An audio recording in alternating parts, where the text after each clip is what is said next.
In a world of advanced transportation and instant connection, things are transported around on accident. One of these are invasive species, a species that is transported to a new area where they are not originally from.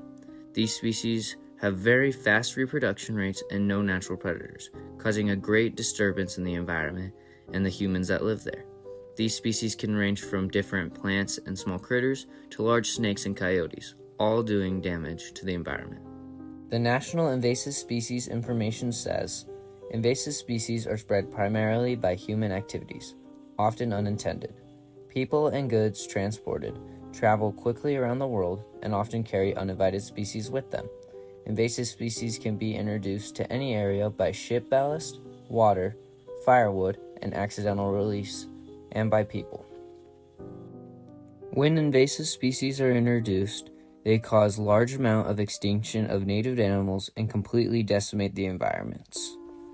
The National Ocean Service says, invasive species are capable of causing extinctions of native plants and animals, reducing biodiversity, competing with native organisms for limited resources, and altering habitats.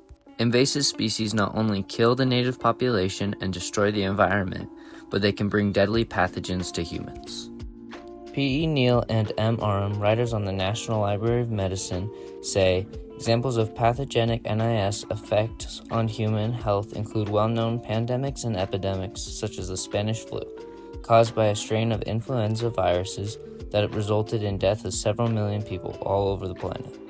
Invasive species also cause humans to spend millions of dollars on preventative measures and structural damage.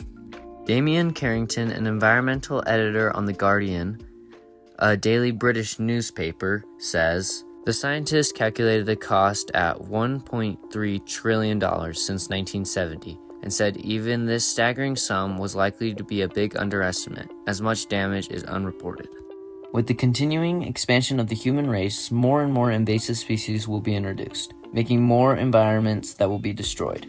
Something needs to be done to slow the rate that they are spreading and work to eradicate them fully. The issue of invasive species has yet to have a solution, but the idea of using hunters to overhunt invasive species is becoming more relevant.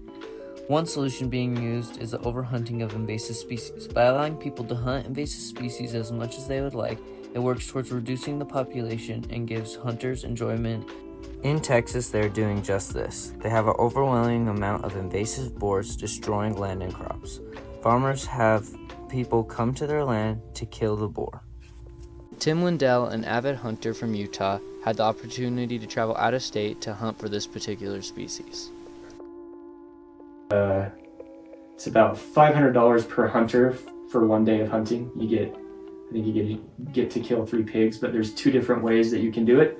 You can stalk hunt them, or you can hunt them in an ATV.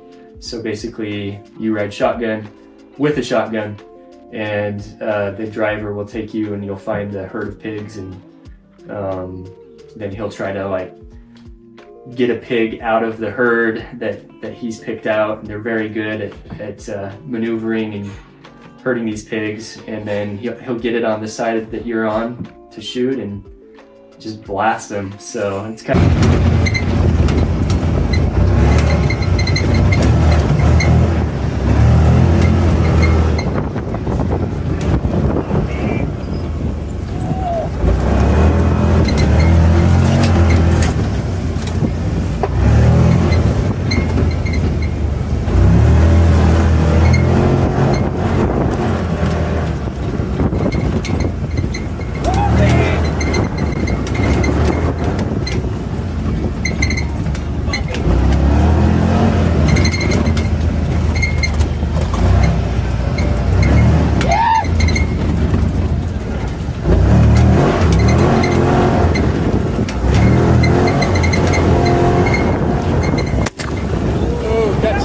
Each ranch is different in how they eliminate the pigs, but they all have a common goal of helping to eliminate the wild boar and slow the growth of the population.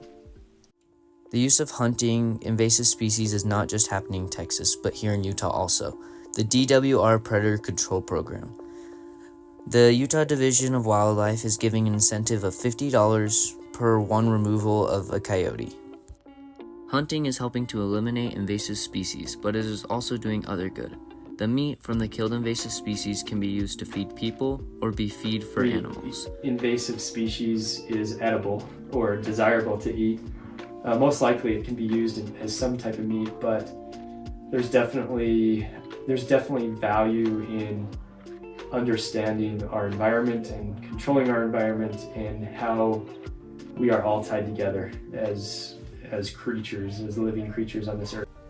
The hunting of these invasive species may seem cruel and wasteful, but is not only helping us to solve a problem we created, but is also helping feed and give work to those in need. We as humans must understand how we connect with the environment and what we must do to keep it. Invasive species are continuing to take over our environment and destroy what we know. So without taking action and pushing to stop this destruction, we may not have anything left to say.